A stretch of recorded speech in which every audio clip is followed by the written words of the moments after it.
I just wanted to make a couple of points about the problems with the current mainstream pro-family movement, because when you see in the media, you see the argument go on between people that are for same-sex marriage and people that are not for same-sex marriage. And I just want to point out a couple of problems to you with how they argue and why I think their argument is really weak. Number one is they're fighting over definitions and not the sin itself. Because when they talk about it in the political sphere, nobody is bold enough to just say, hey, it's wrong. It's wrong to do, and that's why we're against same-sex marriage, because we're against homosexuality. No, they want to accept the homosexuality, but for some reason they just have a problem with it being called marriage. But then they have no problem with it at all. It can exist in society, they can recognize it as a civil union. So they're just fighting over the definition and not over the sin itself, because in Australia, they've been very creative with marketing, the people for same-sex marriage, because they've hijacked the terms equality. They're trying to hijack the term marriage and what it is, trying to redefine it between, just any people that are committed to each other. They're hijacking like the rainbow. They're hijacking even the word love, because love in the Bible is keeping God's commandments. This is love, that we keep his commandments. So they've been very creative in marketing, and they've hijacked all these terms. But really, if you think about it, in Australia, we already have marriage equality because everybody can get married. They don't discriminate on race or gender. It doesn't matter what country you're from. It doesn't matter what gender you are. You can marry somebody of the opposite gender. What they're trying to do is redefine what marriage is. And the reason why the pro-family movement is weak is, they've already accepted homosexuality, which is the problem with same-sex marriage. They have already decided that it's a valid and moral alternative lifestyle, haven't they? They've already, because if you say to them, is homosexuality wrong? They're like, it's a different choice. It's not a choice I would make, but, it's a valid alternative lifestyle. Or they accept the argument that they're born that way. It's interesting that I was reading an article last night about, there is no homosexual gene. Because if there was a homosexual gene, because generally the people that believe that there's a homosexual gene believe also in evolution. So how can you have a homosexual gene and also believe in evolution when being homosexual gives you no reproductive advantage? And in fact, the fact that you are a homosexual, there'll be less reproduction amongst people that are homosexuals.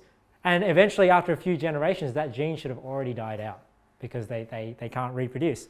So they cannot be born that way, because if they were, natural selection would have already wiped it out because they didn't reproduce. But not only that, it can't be genetic because there are identical twins with the exact same DNA. I don't know, you can look at this up on Google, where one has become a homosexual and one didn't. So if it was genetic, both of them should be homosexual, right? So they're not born that way. This is a lie from the world. This is a lie from Satan. This is a lie from the media to get you to accept that homosexuality is something that is normal. But it's not. It's not genetic. They're not born that way. And there are many reasons why that's a silly point. And another thing that the pro-family movement have accepted, they've accepted the fact that they've basically lumped it together with race and gender. So I don't think, how nowadays when they say, well, you can't discriminate on the basis of race, you can't discriminate on the basis of gender, you can't discriminate on the basis of religion, and you can't discriminate based on your sexual orientation. And we've accepted that. We've accepted that these categories should be lumped together. But think about it. The reason why you don't discriminate on the basis of race and gender is because that person didn't have a choice. Right? They didn't have a choice what gender they were. They didn't have a choice what race they were. But do people have a choice of what religion they are? Yes, so we should be able to discriminate based on religion, because not every religion is valid. And if a person has a business and wants to discriminate based on religion, they should be allowed to, because it is their choice, right? And if they don't want to hire somebody from a certain religion, that's their choice to do. Government shouldn't be forcing people to tell them who they should and shouldn't hire. And in fact, I don't think the government should even be telling people whether or not they should discriminate based on gender. because sometimes you do need to. Sometimes you don't want to hire a woman to do a man's job, right? Like building, because a man obviously is going to bring, being more effective and all that sort of stuff. I won't go into that. I won't chase that rabbit trail. So, we've likened it to race and gender, and where religion and sexual orientation are a choice. They're not something that you're born with. And another reason why the pro-family movement has become weak is because they've already accepted that union between same genders to be something legitimate, right? Because we recognize it as a civil union, don't we? We recognize two people that aren't married, who are a man and a woman, as de facto, and then a man and a man, or a woman and a woman, we recognize that in law as a civil union. So then you've got to ask yourself the question, with the same-sex movement and people who argue against same-sex marriage, is it now just about definition? I mean, are they literally just arguing over the word marriage and whether or not to call it a marriage? Because they already accept everything that they do. And they'll even make that point. They'll even say, like in the debates where you listen to them, they'll say, well, they already get all the benefits that a married person do. The civil union gives you all the rights. The civil union's recognized as basically a marriage-like relationship. We just don't want to call it marriage because of tradition and reasons like that. So a couple of arguments that they make against redefining the word marriage is, they'll say, number one, what about the implications to religious freedom? Because one argument will be, well, what about in this country where same-sex marriage was redefined and now you see all this religious persecution? Well, I honestly think I can see how in certain countries that has happened, but I don't think that these issues are linked. Meaning, whether or not we redefine the word marriage is a separate issue to whether or not the government then uses that as a basis to limit religious freedom. So my point here is that just redefining the word doesn't change anything to do with religious freedom, because look, they already have a civil union. They are already treated as a legitimate relationship. I mean, whether you call it marriage or not, it's just going to change whether or not they can get some government benefits or something like that. But then we should really be asking the question, should government even be in the marriage business? Should government even be regulating marriage? Then you wouldn't even have this issue of government treating certain relationships unfair over others, because I don't even believe the government should be in that. And people always respond the wrong way to government. They always think that the solution to a government problem is more government. It's not. The solution is to get government out of it. So we shouldn't be arguing from a point of view, or government, they should be regulating marriage and that they just shouldn't allow this in government. We should be arguing from the point, well, government shouldn't even be in marriage. It's like Gershon and I were talking about, they want to bring in a tax. I don't know if you guys know about this. They want to bring in a tax for when you buy things from overseas. Because when you buy something on eBay from America or something, you're not paying the goods and services tax. So they say, well, it's unfair for Australian businesses because they have to charge the goods and services tax. So if you're going to buy something for $100, $110 here, and you can buy it from $100 overseas, it's not fair. So people think the solution then is then tax the goods that are coming in, instead of saying, well, why are you then taxing the goods here? Why don't you not tax the goods here? And then that will give them the upper hand, and people will buy locally because they don't have to pay shipping costs. But it's just this mentality that people think the solution is more government. More government is not the solution. Less government is generally the solution when it comes to financial markets. So, they're trying to argue that, government redefining marriage is going to all of a sudden create all this limitation on religious freedom, but it's not, because it's a separate issue. Whether or not they redefine the word, and then whether or not they come in here and try and force me, to perform marriages, or force you to have homosexuals and adulterers in your church, that is a different issue, because you can change the definition of marriage and not change really anything, because nothing's changing, because they're already accepted, they already have all the same rights, but still be against, forcing people to accept that as a marriage religiously. They are separate issues, even though generally they come hand in hand, because can the government redefine marriage without my religious liberties being hindered? Yeah, they possibly can. I think it's separate. But, will one day the majority try to vote away my religious freedoms if I stand against same-sex marriage? Well, probably. And that's why it is a downward spiral. It is, they do this, and then this happens, and then Christians are getting persecuted for standing against what they don't believe. But I do think it's a separate issue. My point being that if they redefine the word in Australia, it's not changing anything. That's not saying I'm for same-sex marriage, because obviously I'm against it, but I'm against it for a different reason that they're against it, and that's why I'm just pointing out to you a couple of reasons why I think the movement is weak. Another reason why that the movement is weak, one of the arguments they'll make is they'll say, oh, we can't redefine the word marriage because we need to protect children, because children have the right to be raised by a mother and a father. But we can redefine the word and just still not give them access to children, right? But the pro-family movement on whole, as I can tell, they're against redefining the word marriage because they want to protect children, but they're not against letting homosexuals adopt children. Do you know what I mean? Like, why, if they're so for children and they're so protecting children, why in Australia are gay and lesbian couples allowed to adopt children? Doesn't that sort of go contrary to their argument? They don't want you to marry because they want children to be raised by a mother and father. But here, gay couple, here's a child for you to raise. What about assisted reproductive technologies? Because that's legal in Australia. And if you don't know what assisted reproductive technologies are, there's basically three.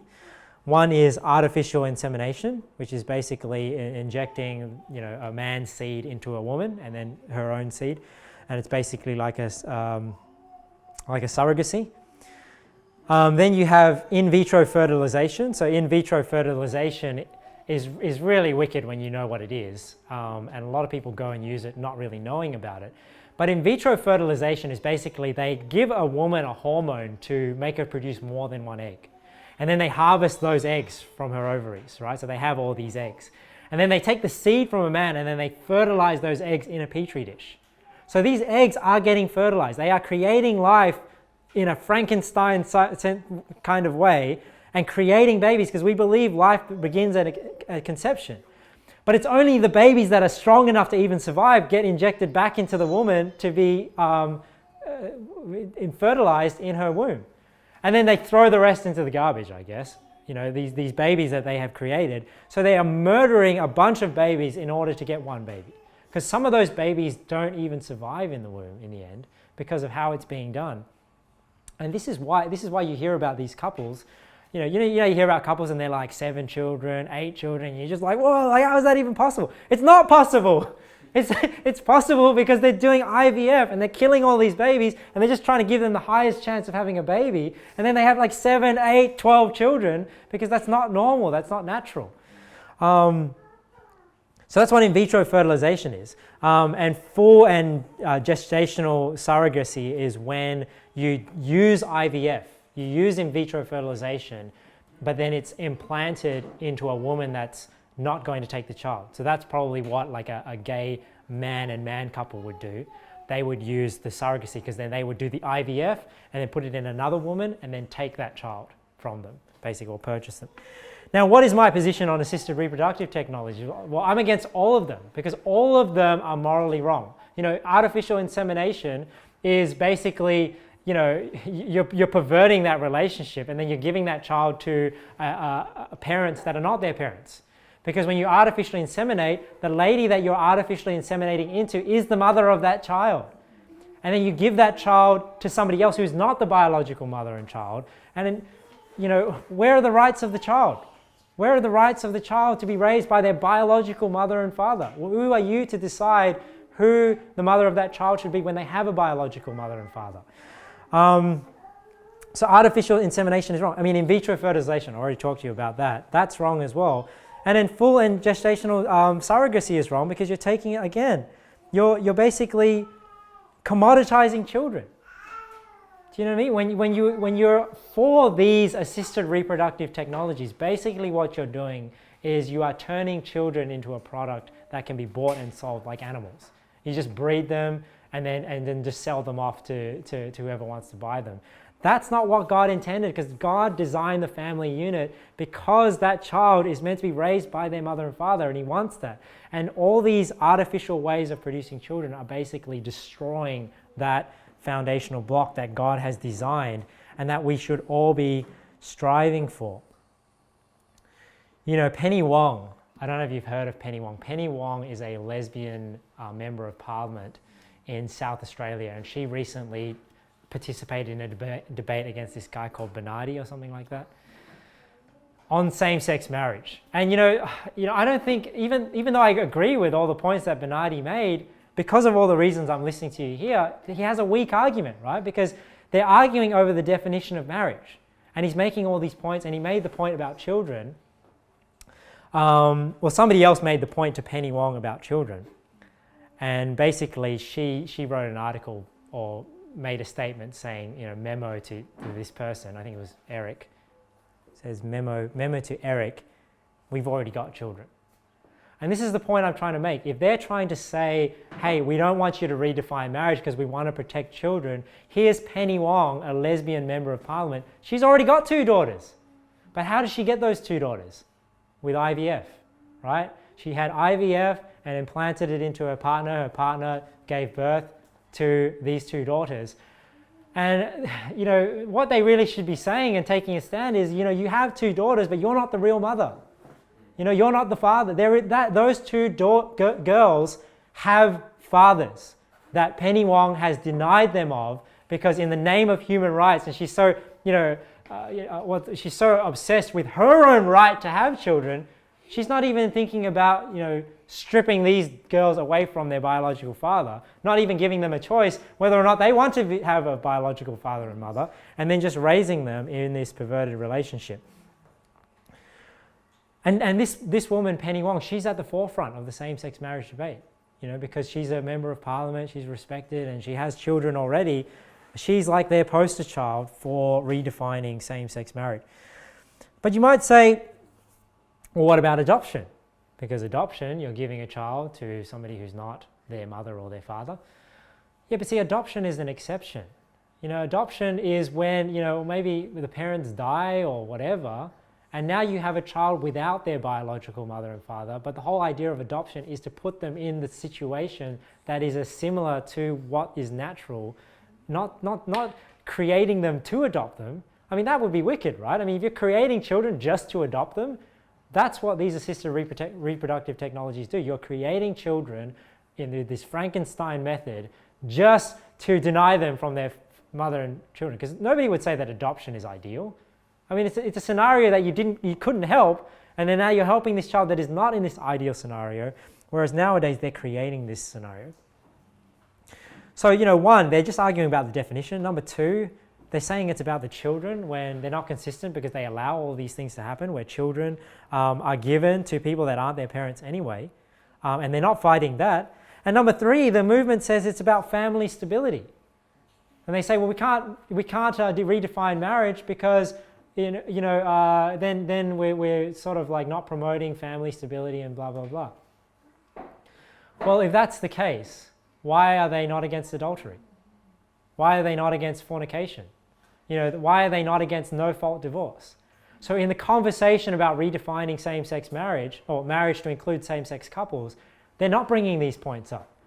You know, I don't know, I've never heard somebody say, you know, well, yeah, it should be illegal to get divorced. It should be illegal to commit adultery as well, but they just don't want same-sex couples to do it. So they're not fighting to stop these things. You know, they're not fighting. They're not saying that it's wrong for a wife to take out a restraining order against her husband, because any wife can just do that. That destroys the family, right? Because now it's illegal for them to even try and reconcile. You know, they're not fighting for children to not be even taken away from their parents. They say, oh, it's all about the children, and then they have departments where children can just be taken away from their parents. How does that even make sense? So my point is that, you know, the pro-family movement they have weak arguments because they're not debating the heart of the issue. The heart of the issue is that homosexuality is a sin. You know, they're just going on about redefinitions, because think about it from their point of view.